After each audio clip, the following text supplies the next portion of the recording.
And why is it? Yeah. We were taking the palms from Palm Sunday, which remembers the parade when Jesus entered Jerusalem on a donkey, and people cut branches from the trees and took their cloaks and their coats and they put them on the ground as Jesus on his donkey went over the top of that. And so in many churches, we get palms to wave on Palm Sunday. Some of those are saved. Some people will take the palms home and we'll hang them up even and they'll dry. We take the ones that are left over and dried and we burn them for the ashes for Ash Wednesday.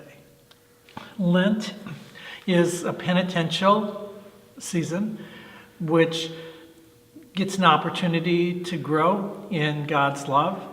It's a focus for some people on sin and on finding a new way to live life.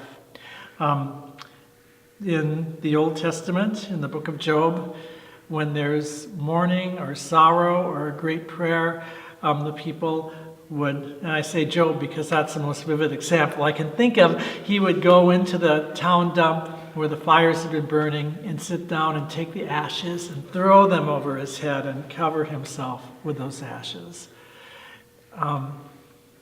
So when people wanted to say, I have done wrong, they would put on sackcloth, which I believe was really scratchy, I've never worn it, and have ashes, and it was done as a sign of repentance.